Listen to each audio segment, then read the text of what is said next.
Primeiramente, uma boa noite a todos. Boa noite. Queria dizer a vocês que é uma satisfação muito grande quando recebemos o convite da Vera e do Osmar para aqui estarmos, para nós conversarmos. Então, agradeço pela oportunidade e vamos unir os nossos pensamentos e as intenções para que nós, juntos, reflitamos sobre aquilo que vai ser falado hoje. E a nossa intenção em trazer esses temas hoje é justamente ficar, como sempre, atualizados em termos de ação e de reflexão sobre os exemplos de Cristo. E nós vamos trazer algumas parábolas que vai nos fazer refletir sobre muitas coisas que sempre fazem. E essas parábolas eu tenho quase certeza que todos já as têm conhecimento bastante. Mas sempre é bom que nós reflitamos quando temos essa oportunidade. Então nós vamos falar da primeira, que é a seguinte: os fariseus, tendo sabido que ele tapara a boca aos saduceus, reuniram-se, e um deles, que era doutor da lei, para o tentar, propôs-lhe esta questão: Mestre, qual o mandamento maior da lei? Jesus respondeu: amarás o Senhor teu Deus de todo o teu coração, de toda a tua alma e de todo o teu espírito. Este o maior e o primeiro mandamento. E aqui tens o segundo, semelhante a esse: amarás o teu próximo como a ti mesmo. Toda a lei e os profetas se acham contidos nesses dois mandamentos. Segundo São Mateus, capítulo 22, versículo 34 a 40. A primeira reflexão que nós podemos fazer sobre essa passagem bíblica. Primeiro mandamento: amar a Deus por todas as coisas. Eu acredito que não haja dúvidas entre nós, para que nós amemos o nosso Pai Criador, nosso misericordioso Pai Criador, e nós reconheçamos que aí Ele é misericordioso mesmo para nós, que nos dá a chance de estarmos aqui, evoluindo, aprendendo e de alguma forma nos confraternizando em amor aqui. Já em seguida, Jesus nos fala assim: amarás o Senhor teu Deus e amarás o próximo como a ti mesmo. Certo? Amarás o teu próximo como a ti mesmo. O que quer dizer amar o seu próximo como a ti mesmo? Eu vou dar um exemplo, antes de falar sobre isso. O Rossando Klinge, não sei se vocês conhecem esse psicólogo que faz palestras espíritas, ele deu esse exemplo, e também outro irmão nosso que faz palestras também fez esse exemplo, que era o Haroldo Dutra. Acho que vocês o conhecem, né? Eles falam o seguinte: para quem já viajou de avião, eles dão uma instrução no começo da viagem, que se o avião entrar em turbulência, as máscaras vão cair sobre as suas cabeças.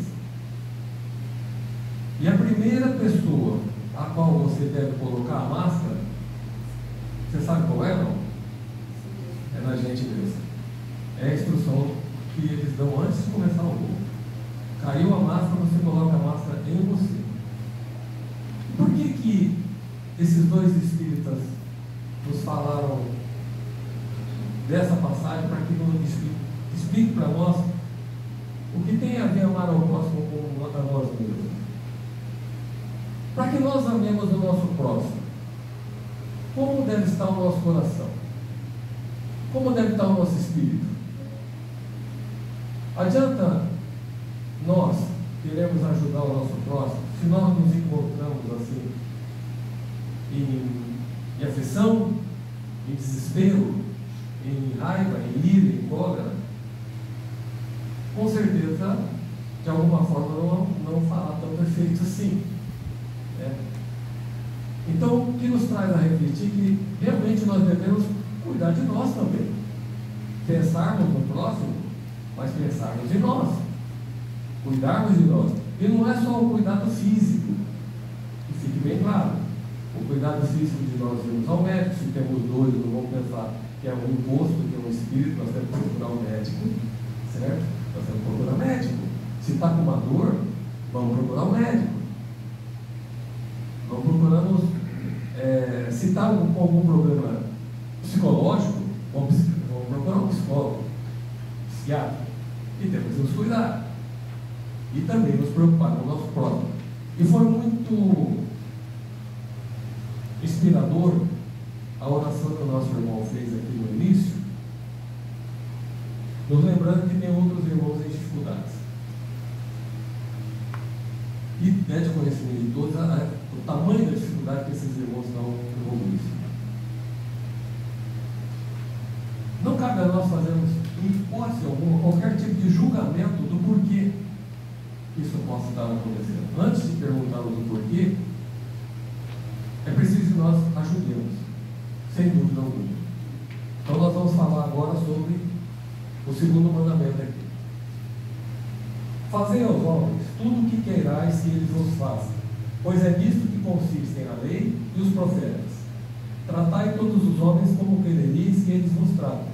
Eles vão tratar. Esses também são Lucas capítulo 6, versículo 31. É o mesmo dizeres por São Lucas. Agora vamos para outra parábola. O reino dos céus é comparável a um rei que quis tomar contas aos seus servidores. Essa parábola é dos dois devedores. Acho que vocês também já devem ter tido acesso a ela. Mas vamos lá. Tendo começado a fazê-lo, apresentaram-lhe um que lhe devia 10 mil talentos. Eu vou contemporizar essa parábola. É como se fosse um agiota que empresta dinheiro e fosse tomar dos devedores aquele valor que as pessoas se emprestaram dele. Então, esse senhor foi lá e chamou os seus servidores e, tendo começado a fazer, apresentaram-lhe um que lhe devia 10 mil talentos. 10 mil talentos, naquela época, é um valor imenso. Seria como 10 mil dias a serem pagos por dono. Você imagina você dever 10 mil dias do seu trabalho para uma pessoa? É muito dinheiro. E você ganha nada, você está devendo. E ele devia tudo isso. O que esse senhor fez? Mas como não tinha meios de os pagar, mandou seu senhor que o vendesse para ele, a sua mulher, seus filhos e tudo que lhe pertencesse para pagamento da dívida. Ou seja, naquela época vendia todo mundo para escravo. Vendia para pagar a dívida. Olha que situação. O servidor, lançando-se aos pés, o conjurava, dizendo: Senhor, tenha um pouco de paciência e eu te pagarei tudo. Então o Senhor, tocado de compaixão, deixou-o ir e lhe perdoou a dívida. Ora, veja bem, 10 mil dias de trabalho. E aquele senhor, ele falou: não, eu te perdoo a dívida. É algo de um coração bondoso. Mas vamos lá então, continuando. Esse servidor, porém, ao sair, encontrando um de seus companheiros que lhe devia 100 dinheiros, o segurou pela goela e, quase a estrangulá-lo, dizia: paga o que me deves. O companheiro, lançando-se-lhe aos pés, o conjurava, dizendo: tenha um pouco de paciência e eu te pagarei tudo.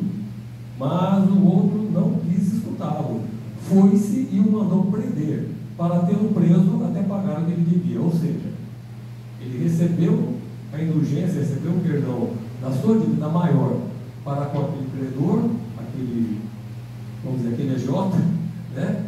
Só que depois ele saiu de lá e pegou o primeiro que devia para ele, bem menos, e pegou pela goela e falou: não, você vai me pagar. Você vai me pagar. E assim o fez. Bom, esse servidor, porém, ao sair encontrando um de seus companheiros que lhe devia ser não, já vi.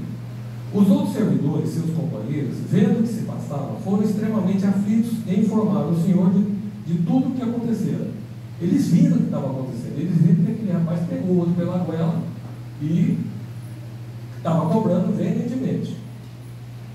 Então, o Senhor, tendo mandado vir à presença aquele servidor, lhe disse: mal servo, eu te havia perdoado tudo o que me devias, porque me pediste. Não estavas desde então no dever? de também ter piedade do teu companheiro, como eu tivera de ti? E o Senhor, tomado de cólera, o entregou aos verdugos para que o tivesse, até que ele pagasse tudo que ele devia. Essa parábola que foi descrita aqui é rude. É rude.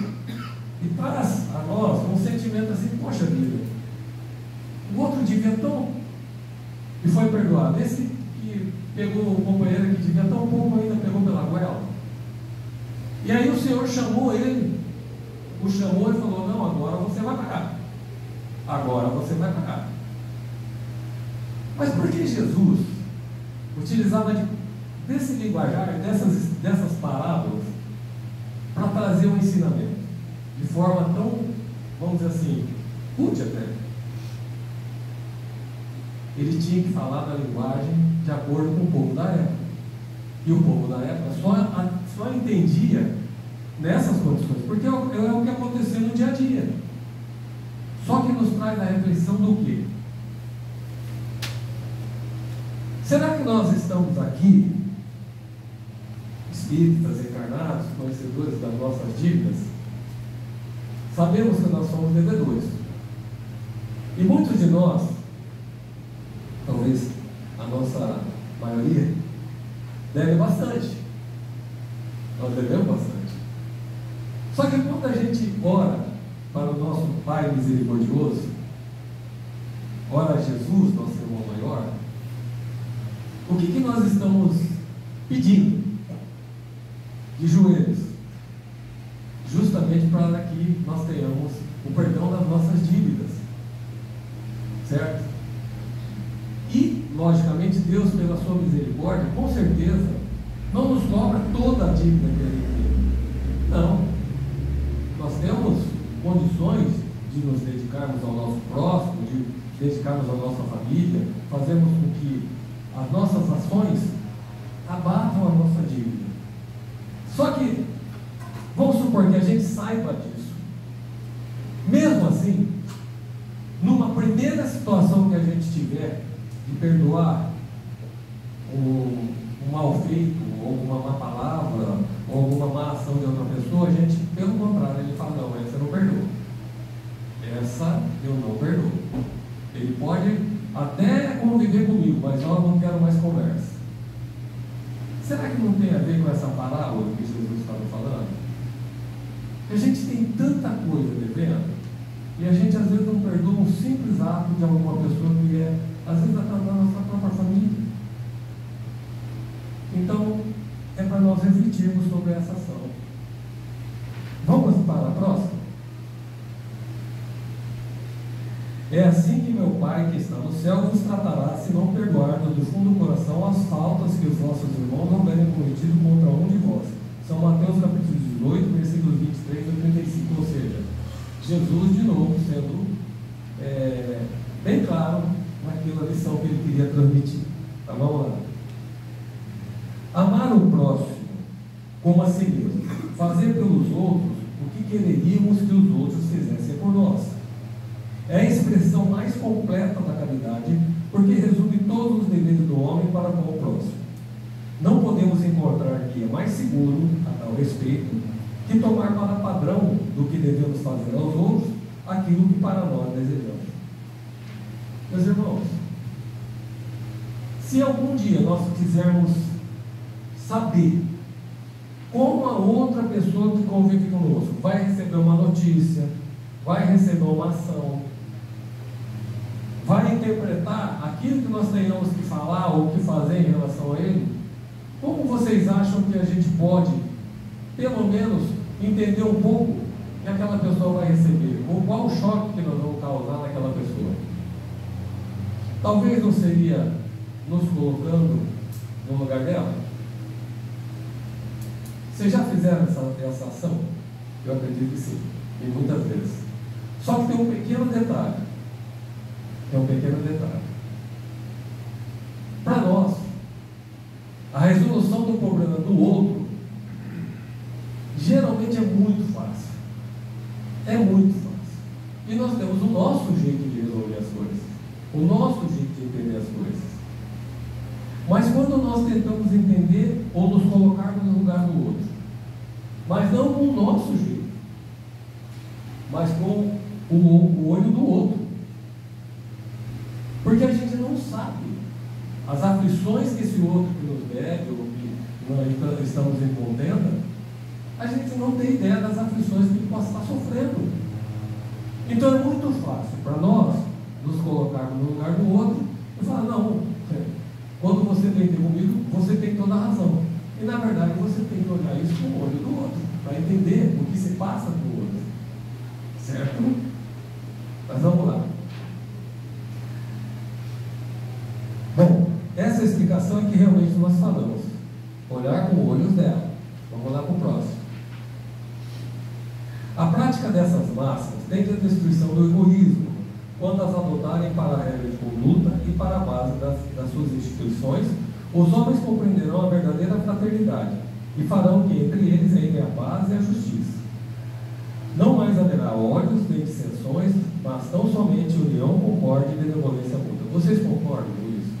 E quando nós nos colocarmos na pele do outro, que nós vamos conversar, que nós vamos falar, que nós vamos ter alguma atitude para com ele, as coisas, a tendência é que nós tenhamos um pouco mais de justiça, de paz, de pelo menos de entendimento. Eu acho que é de entendimento de todos, né? Agora nós vamos falar sobre uma parábola que é muito conhecida de todos, mas que também vai nos trazer reflexão. Dai a César o que é de César. Os fariseus, tendo se retirado, entenderam-se entre si para enredá-lo com suas próprias palavras. Mandaram então seus discípulos, em companhia dos herodianos, dizer-lhe. Herodianos também não gostavam de Jesus, não. Eram, vamos dizer assim, seguidores de Herodes, não gostavam de Jesus também, não. Tão somente não os fariseus, mas os herodianos também. Mestre, sabemos que és veraz e que ensinas o caminho de Deus pela verdade, sem levares em conta quem quer que seja, porque nos homens não os consideram as pessoas. Diz-nos, pois, qual a tua opinião sobre isso? É-nos permitido pagar ou deixar de pagar a César o tributo? Veja bem, naquela época, para os judeus, o tributo era um sacrifício muito grande, porque o tributo era pesado e tinha que pagar. E aquilo era tão ruim para os judeus, era tão malquisto, tão indesejado pelos judeus, que se tornou até uma questão religiosa para eles. Pagar esse tributo a César era algo terrível para eles. Então, os fariseus e herodianos queriam fazer uma armadilha para Jesus, porque se ele fosse contra pagar os impostos a favor dos judeus, quem que iria contra ele? O cobrador de impostos, os romanos. E se ele fosse contra o povo e falar: não, vocês têm que pagar imposto mesmo, quem que iria contra ele? O povo que tanto amava ele. Então eles enredaram ele numa questão política. Jesus, porém, que lhes conhecia a malícia, respondeu: hipócritas, por que me tentais? Apresentai-me uma das moedas que se dão em pagamento do tributo. E tendo-lhe eles apresentado um denário, perguntou Jesus: de quem são esta imagem e esta inscrição? Responderam-lhe, né? De César, responderam eles. Então observou-lhes Jesus: dai, pois, a César o que é de César, e a Deus o que é de Deus. Ouvindo falar dessa maneira, admiraram-se eles a sua resposta, e deixando-o se retiraram. Isso segundo São Mateus, capítulo 22, versículo 15 a 22, e segundo São Marcos, capítulo 12, versículo 13 a 17. Ou seja, havia nessa pergunta uma armadilha. Contava que os que as formularam poder, conforme a resposta, excitar contra ele a autoridade romana ou os judeus dissidentes, como eu expliquei. Mas os judeus que lhes conheciam a malícia contornou a dificuldade, mas Jesus, que lhes conhecia a malícia, contornou a dificuldade, dando-lhes uma lição de justiça, com dizer que a cada um seja dado o que lhe é devido. Esse princípio é consequente daquele segundo qual devemos proceder para com os outros, como queiramos que os outros procedam para conosco. Ele condena todo o prejuízo material e moral que se possa causar a outrem, toda a postergação de seus interesses. Ou seja, dai a César Ou seja, aquilo que nos é colocado como imposto, como taxa, como alguma coisa assim, nós temos que pagar. Só que também a Deus, o que Ele deu, nós temos que orar, acreditar, fazer o bem, a caridade ao próximo. Isso tudo que nós temos que dar também. Prescreve o respeito aos direitos de cada um, como cada um deseja que se respeite os seus. Estende si mesmo aos deveres contraídos para com a família, a sociedade, a autoridade, tanto quanto para com os indivíduos em geral. Ou seja, é um dever para com todos, principalmente para com a família. Principalmente para com a família. Aí tem uma passagem do livro Caminho, Verdade e Vida, psicografado por Chico Xavier e ditado pelo Espírito de Emmanuel, vocês devem conhecer também, em que ele nos fala o seguinte numa parte lá: devemos refletir que quando falamos em paz, em felicidade, em vida superior, agimos no campo da confiança, prometendo por conta do Cristo, porquanto só Ele tem para dar em abundância. Em vista disso, caso sintas que alguém se converteu em devedor de tua alma, não te entregues a preocupações inúteis, porque o Cristo é também teu credor, e deves colocar os danos do caminho em sua conta divina, passando adiante. O que quer dizer isso aqui? Será que nós somos credores ou somos devedores? Nós somos devedores. Então, se nós somos devedores, nós temos que entender que Jesus Cristo, nosso irmão, nosso guia, nosso modelo, Ele nos ensinou um caminho. Porque nós entendemos que, como devedores, nós devemos cada vez mais tentarmos praticar aquilo que nos salde a dívida. Entendeu? Aquilo que nos salde a dívida. O que nos salva a dívida? Caridade, amor ao próximo, amar ao próximo como a nós mesmos. E, para que nós já partamos para o final da nossa conversa, eu vou tomar a liberdade de falar um assunto aqui, já inspirado pela prece do nosso irmão desde o início, sobre uma palavra que talvez vocês conheçam, mas eu vou falar aqui. Quem conhecer, por favor, me desculpa, vou falar sobre ela. Vocês ouviram já falar a palavra Ubuntu?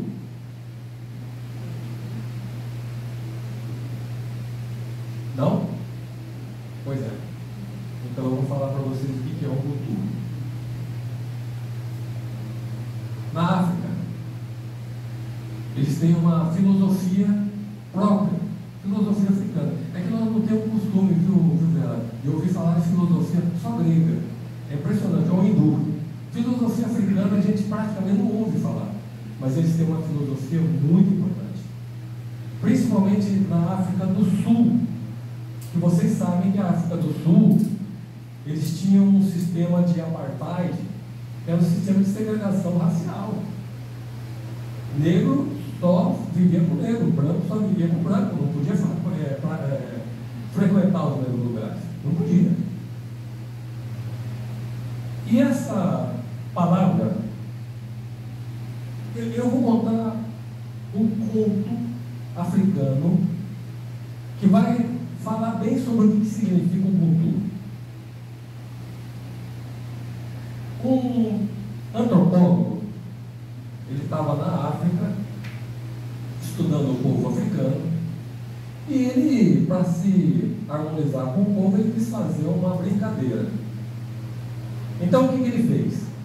Ele pegou uma cesta, encheu de guloseimas, encheu de doces, e colocou numa árvore próxima ao povo que estava lá. E as crianças vão ficar lá à sua volta, e ele falou assim para as crianças: olha, aquela cesta que está naquela árvore está cheia de doce. Na hora que eu falar já, quem chegar primeiro fica com todos os doces. Se fôssemos nós crianças, o que a gente faria? Botava a asa no pé para pegar primeiro. Lógico. E na hora que ele falou já, para surpresa dele, não houve a correria das crianças, não. Não houve. As crianças se deram as mãos e foram juntas buscar o cesto de doce. E sabe o que eles falaram quando o antropólogo falou: não acredito que vocês fizeram isso. Por que vocês fizeram isso? Era uma brincadeira, era para chegar aqui, quem chegar primeiro pega tudo. Sabe qual é a palavra que eles responderam para o antropólogo? Ubuntu. Sabe o que quer dizer Ubuntu? Eu sou o que sou, porque somos todos nós. Sou o que sou, porque somos nós. O que quer dizer isso? Adianta nós sermos somente nós?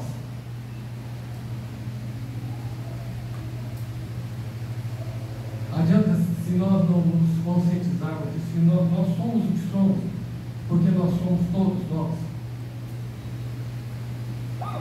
E quando o irmão vem aqui fazer uma oração, em que ele nos fala da nossa doação, material ou não material, uma oração em favor dos nossos amigos lá do Rio Grande do Sul, dos nossos irmãos, o que ele está falando?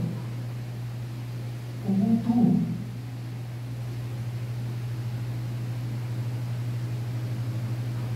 Nosso coração está em paz, sabendo que os nossos irmãos estão sofrendo? De jeito algum. Então, meus irmãos, que fique para a nossa reflexão. Somos o que somos, porque somos